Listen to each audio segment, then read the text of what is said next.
Hoặc là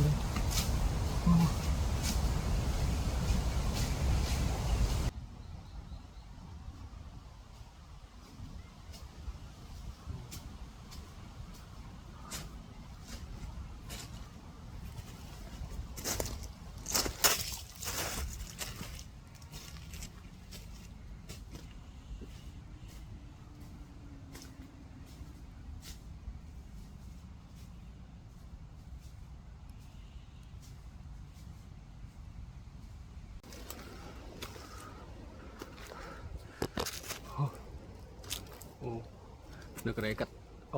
ngộp trào lại nào rồi.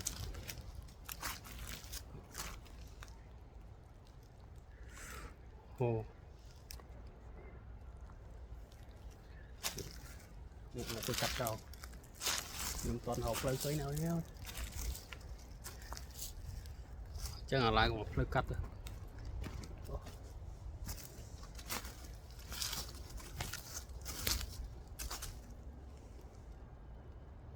Được cái đấy mới cối gì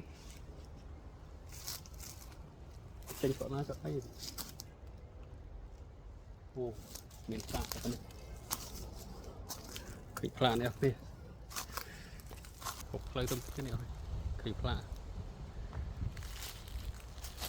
này sẽ cột cái lại này thôi. Đang cái lại này nó xuống mất như là được sắp xịu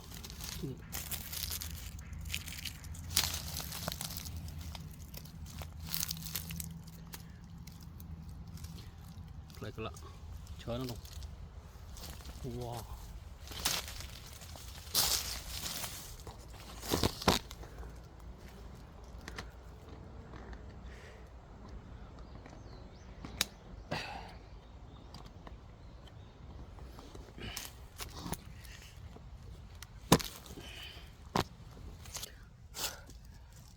Nêu lại cái lại chút chơi đây quả giờ mình dùng đây chứ không phải chấp nêu một đây là một cái nô chọc ở ba một đây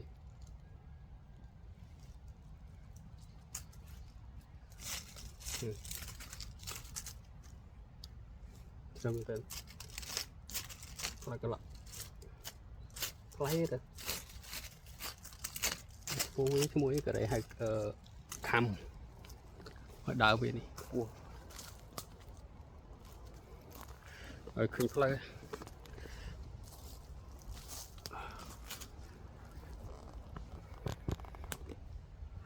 wow trời mới đến này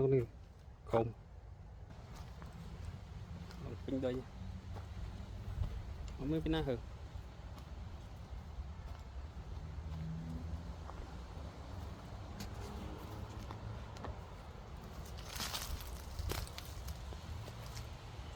nó mau sạch chị cái taoนี่ครบเลย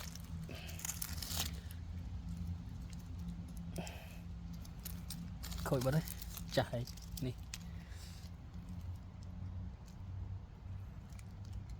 ฟัดบ่ได้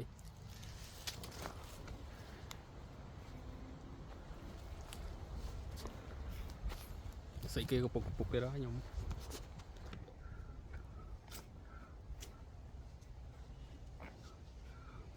lời riêng một đầu lư trong cái tàu nông muộn này thôi cho một không mọi chuyện cái thì thôi rồi quên chụp muôn đấy đó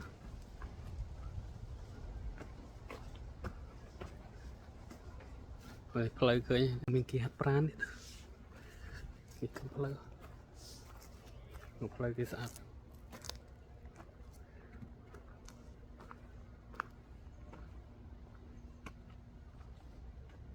cái hạt brand này lagi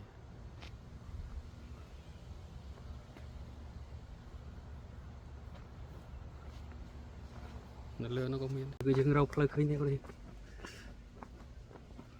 này không mình đẹp rồi hỏi tiền phiếu mà sạch chân chiếc cái đấy cho chặt láng phân nông này rồi จะสาเกเธอลงหัดปรานไม่เคยกินน้ำมุก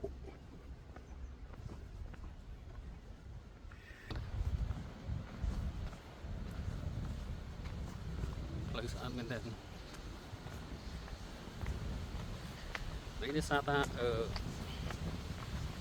khai phliếng ngày bữa khai đấy cái khe là cái nắp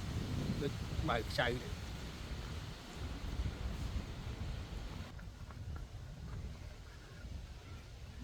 dựng hạt banana tới gì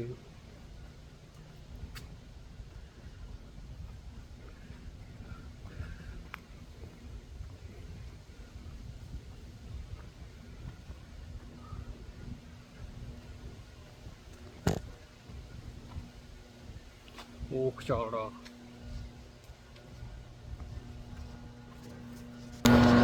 đi cái lệnh năm lại này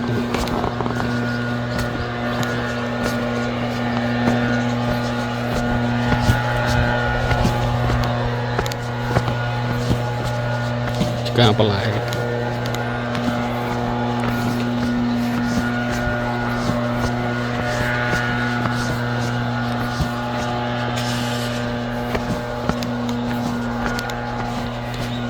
apa lagi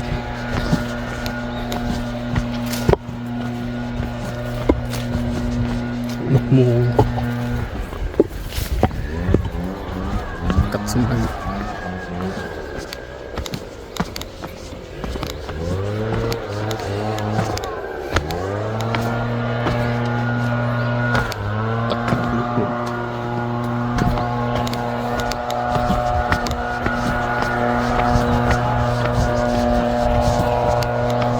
tầm một tật là khối nữa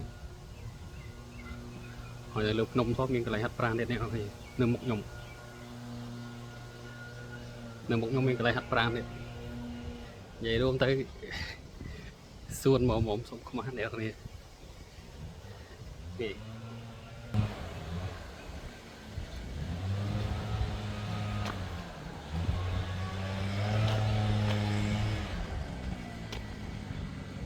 lại hạt pran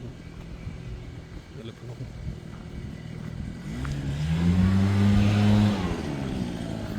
còn đào bánh mục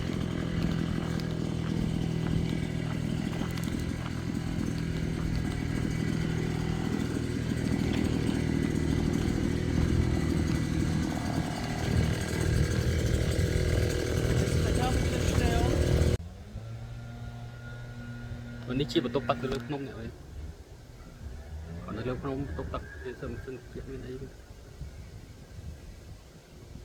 mà nhom lang tập nông một chuyện hồi đấy đam cả lạ này ok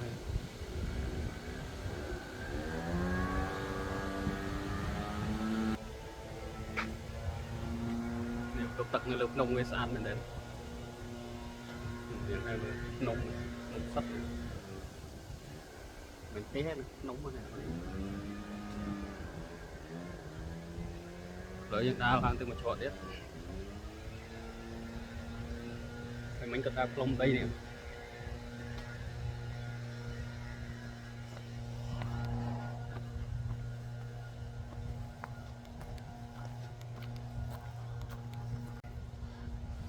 lợi dân đào từ lừa một đống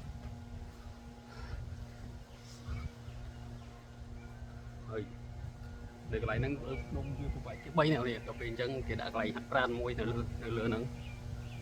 lấy dừng lại từ nông một tiết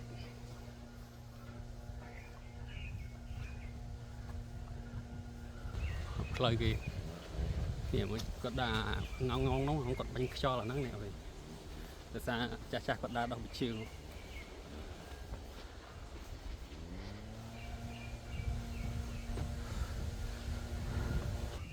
ô hot ra đây thôi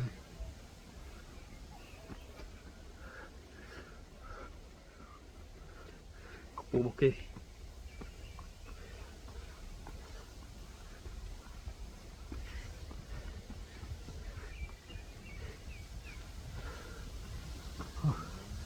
họ tạo cái đống máu cho đống tắt phật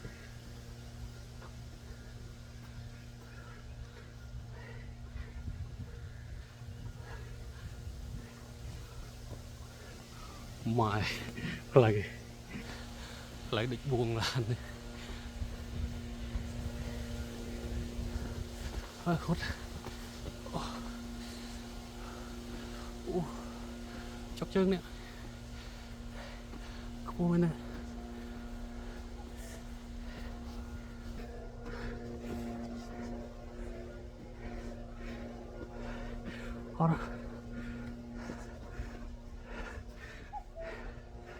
ora nè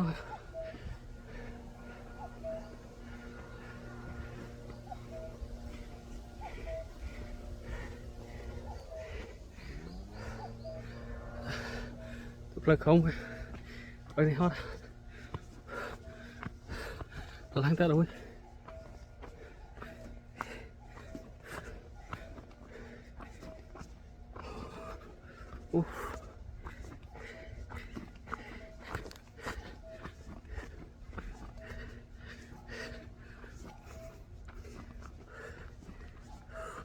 orang ở trên cái kere ngay sang ngạt cọt mà hạt prang nên lúc nôm rồi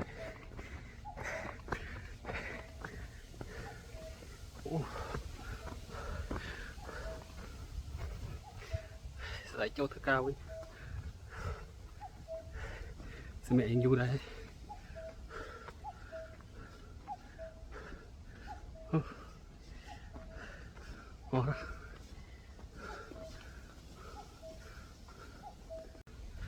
lời nhung sập rách chất ở thả cho tao còn vậy để tao khoác nè đi hoạt kịch đó tại sao ta đi theo hầu ngày sang ngày tết đi theo ngày tết đi theo ở bên nhân thờiจะใส่ยังดิสปักจังอ่ะจังเลยแต่การหัดปรางคลักๆដើម្បីសុខភាព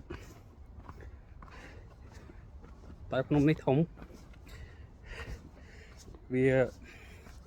ចំណោទខ្ពស់ពេកភ្នំមួយទៀត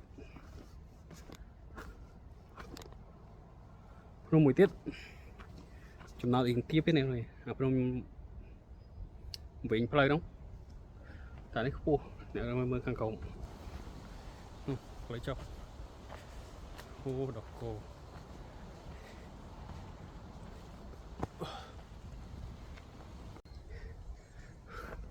នេះ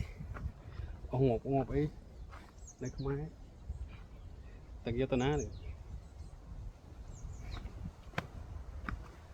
អូមានចុះតង់ខ្សែពួរអានេះចុះតង់ខ្សែពួរដល់ពេលអានេះផ្លូវធម្មតានេះយើងចុះធម្មតាបានយើងចុះតង់ខ្សែពួរក៏បានដែរ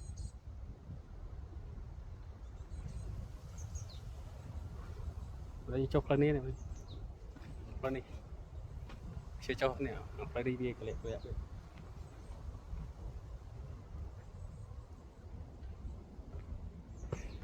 lấy rồi chặt trong cái tao lại đi lối chết mát lục tắc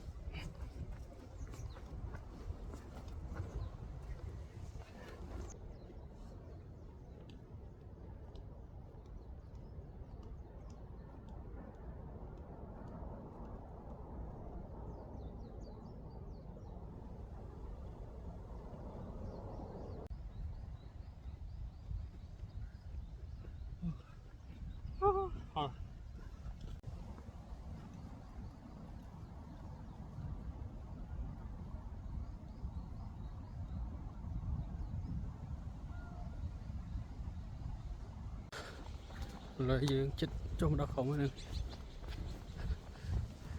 đi lấy dương trong mà nhận tạm sai phụ anh đang cái thơ chả có hạt plan chẳng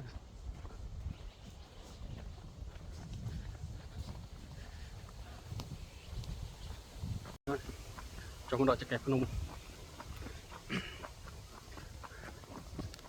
những dày mà không này xem tận khô thì lại bị lực nung tại tàu về còn đó này cứ bị chốt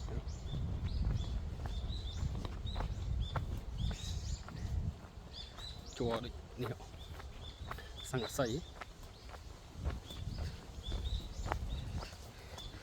tại miền Tây cho nên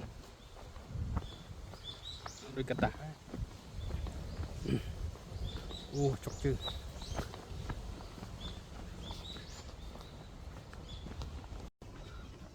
đọc rau mà ơi đọc rau chọc chứ bên tên đọc khổng nó đang thắt chọn ở nát thế nữa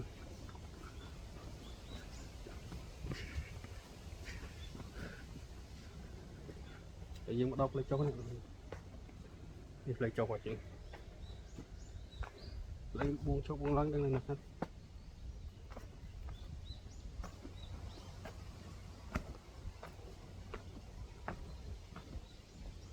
lấy chọc vào chứ miệng té là năng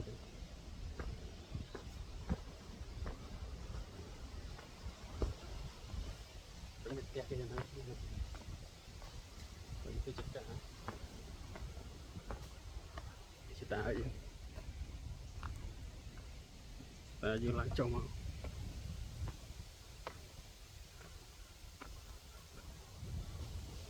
còn đủ chua xìm dương mà đó té hai nè kia kia là một này